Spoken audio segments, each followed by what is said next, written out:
Assalamualaikum warahmatullahi wabarakatuh.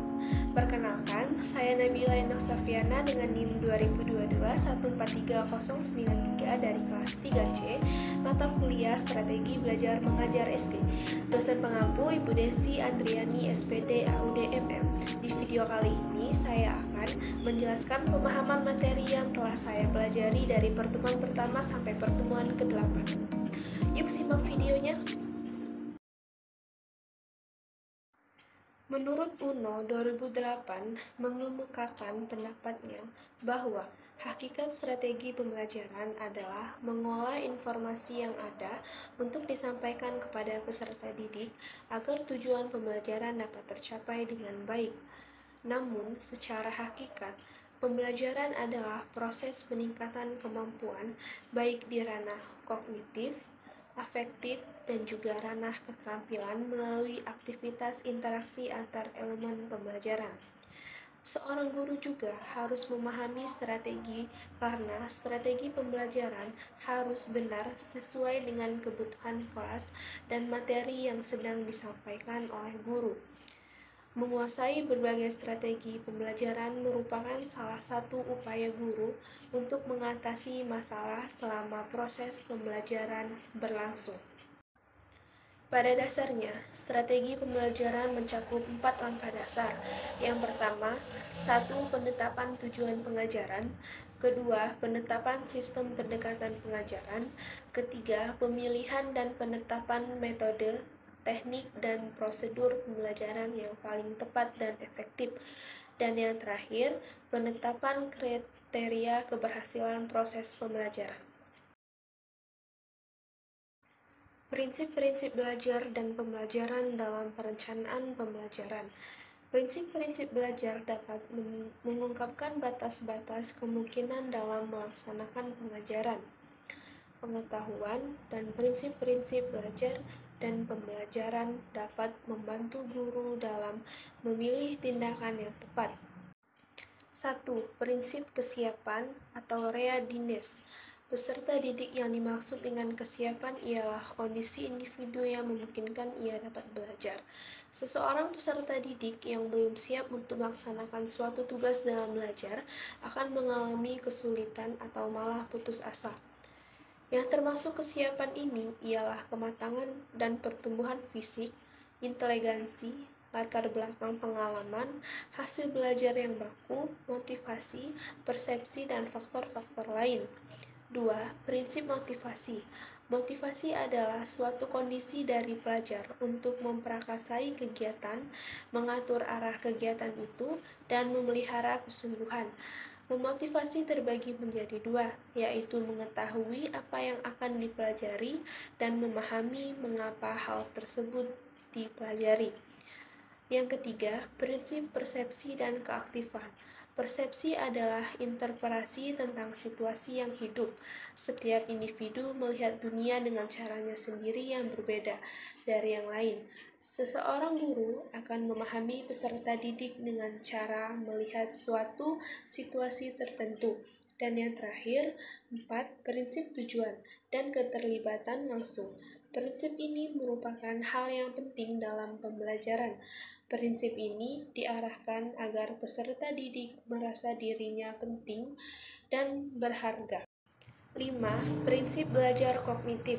Proses belajar ini melibatkan proses pengenalan atau penemuan seperti penemuan masalah dan keterampilan memecahkan masalah, serta membentuk perilaku baru, berpikir, menalar, dan menilai. Keenam, prinsip belajar afektif. Prinsip ini mencakup nilai emosi, dorongan, minat, serta sikap. Dan yang ketujuh, prinsip belajar psikomotorik.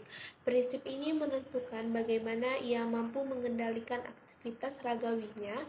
Aspek ini mengandung mental serta fisik. Apa itu psikologis dalam pembelajaran? Landasan psikologis dalam pembelajaran ialah suatu pemahaman dasar dalam ilmu psikologi yang digunakan untuk merancang, mengelola, dan memahami proses pembelajaran. Lalu landasan ini mencakup tentang bagaimana manusia belajar, mengingat, memecahkan masalah, dan berinteraksi dengan lingkungan. Kegunaan psikologis dalam pembelajaran. Pertama, pengembangan kurikulum. Kedua, strategi pembelajaran atau pengajaran. Ketiga, evaluasi dan pengukuran. Keempat, manajemen kelas. Kelima, pemahaman perbedaan individual. Keenam, motivasi. Ketujuh, konseling pendidikan. Dan yang terakhir, penelitian pendidikan. Teori-teori psikologis dalam pendidikan. Yang pertama, teori pembelajaran behavioristik. Kedua, teori kognitif. Ketiga, teori konstruktivisme. Keempat, teori motivasi. Dan terakhir, teori kepribadian. Teori belajar tingkah laku atau psikologis tingkah laku. Teori belajar psikologis ialah tingkah laku yang mengacu pada pendekatan yang berfokus pada suatu pengamatan yang dapat diamati secara eksternal terhadap pengaruh lingkungan. Lalu, teori belajar kognitif atau psikologis kognitif. Teori ini berfokus pada peran proses pemikiran, persepsi, memori, dan pemecahan masalah. Pendekatan CBSA menurut beberapa ahli. Menurut Sriono tahun 1995, CBSA adalah suatu cara atau memperingati usaha atau mengoptimalkan kegiatan belajar peserta didik dalam proses pembelajaran. Sementara itu, menurut Nurani dan kawan-kawan tahun 2003, CBSA adalah suatu sistem belajar mengajar yang meningkatkan keaktifan peserta didik baik secara fisik, mental, intelektual, dan emosional. Tujuannya ialah memperoleh hasil belajar yang terpadu. Dapat disimpulkan bahwa CBSA adalah suatu pendekatan yang diterapkan di dalam proses belajar dengan menekankan kemampuan peserta didik, baik secara fisik, mental, intelektual, maupun emosional, yang terpadu dan yang utuh seperti dalam tujuan pendidikan nasional. Prinsip-prinsip pendekatan CBSA yang pertama adalah mendesain pendidikan yang membuat peserta didik aktif sepenuhnya dalam suatu proses belajar. Lalu yang kedua, membebaskan peserta didik dari suatu ketergantungan yang berlebihan pada pendidik. Prinsip CBSA dalam dimensi program pembelajaran. Pertama, penentuan tujuan dan isi prinsip. Ini menuntun agar dalam mengembangkan pembelajaran hendaknya dilakukan sebuah penyesuaian sehingga dapat memenuhi beberapa kebutuhan, minat, dan kemampuan peserta didik. Yang kedua, pengembangan konsep dan aktivitas peserta didik. Prinsip ini mempersyaratkan agar program mampu menyajikan alternatif suatu kegiatan. Ketiga, pemilihan dan penggunaan berbagai metode dan media. Prinsip ini menuntun agar pendidik mampu memilih dan sekaligus mampu menggunakan berbagai media pembelajaran. Prinsip CBSA pada dimensi situasi belajar mengajar. Yang pertama, komunikasi yang bersahabat antara pendidik dan peserta didik. Prinsip ini merupakan syarat agar dalam situasi belajar mengajar dapat dibangun hubungan yang bersifat harmonis. Lalu yang kedua adalah kegairahan dan kegembiraan dalam belajar. Prinsip ini merupakan syarat berkembangnya situasi yang meningkatkan kegairahan dan lain-lain. Hal ini akan terjadi jika aktivitas belajar diisi dengan karakteristik peserta didik. 1. Pendekatan keterampilan proses. Proses pendekatan keterampilan, proses pada hakikatnya adalah suatu pengelolaan kegiatan belajar mengajar yang berfokus pada kelihatan siswa secara aktif dan kreatif menurut Koni tahun 1992. Pendekatan proses juga dapat diartikan sebagai wawasan atau panutan pengembangan keterampilan intelektual dan sosial. Kedua, prinsip-prinsip pendekatan pembelajaran. A. Kemampuan mengamati. Kegiatan ini tidak sama dengan kegiatan melihat. B. Kemampuan menghitung. Kemampuan menghitung merupakan salah satu kemampuan yang penting dalam kehidupan sehari-hari. Ketiga, implementasi pendekatan keterampilan proses. A. Pengorganisasian kelas. B. Metode dan teknik belajar dibagi lagi, yaitu seperti metode ceramah, diskusi, penilaian, dan lain-lain. Keempat, keunggulan dan kelemahan dari pendekatan keterampilan. A. Keunggulan. 1. Memberi bekal cara memperoleh pengetahuan, hal yang sangat penting untuk mengembangkan pengetahuan di masa depan. Kedua, melatih siswa untuk berpikir kritis. Lalu yang B, kelemahan. 1. Membutuhkan banyak waktu sehingga sulit untuk dapat menyelesaikan pembelajaran yang telah ditetapkan oleh kurikulum. Yang kedua, memerlukan fasilitas yang cukup sehingga tidak semua sekolah dapat menyelesaikan proses tersebut. Model pembelajaran adalah kerangka kerja yang memberikan gambaran sistematis untuk melaksanakan pembelajaran agar membantu belajar siswa dalam tujuan tertentu.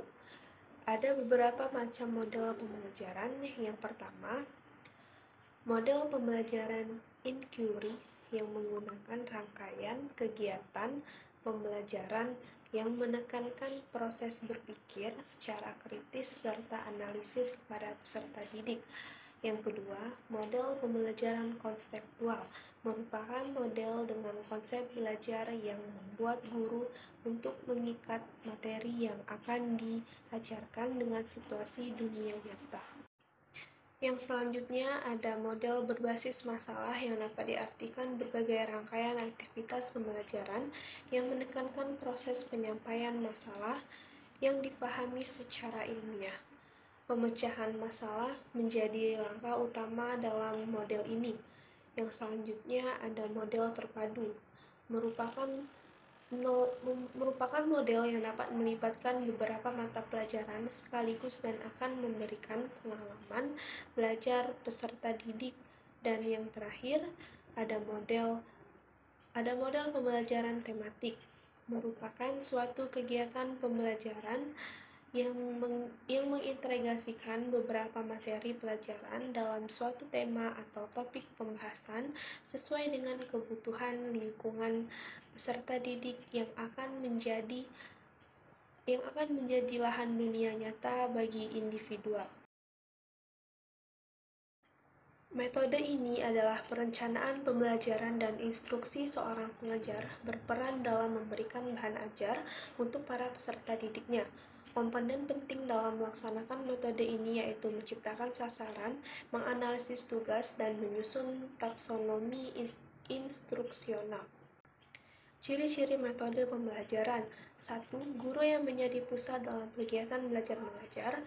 2. Siswa ditempatkan sebagai objek belajar. Ketiga, kegiatan pembelajaran terjadi di tempat dan waktu tertentu. Keempat, tujuan utama pengajaran adalah penguasaan materi pelajaran. Metode proses pembelajaran. 1.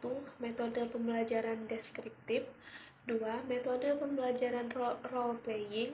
Ketiga, metode pembelajaran konseptual. Keempat, metode pembelajaran ceramah. Jenis-jenis metode pembelajaran. 1. Ceramah. 2. Demonstrasi. Ketiga, diskusi terpadu. 4. Latihan. Dan terakhir, tugas proyek. Metode pembelajaran ini ialah pendekatan atau cara yang digunakan dalam proses mengajar untuk mencapai tujuan pembelajaran. Metode ini mencakup berbagai teknik, strategi, dan pendekatan. Contoh, metode pembelajaran meliputi ceramah, diskusi kelompok, dan banyak lainnya.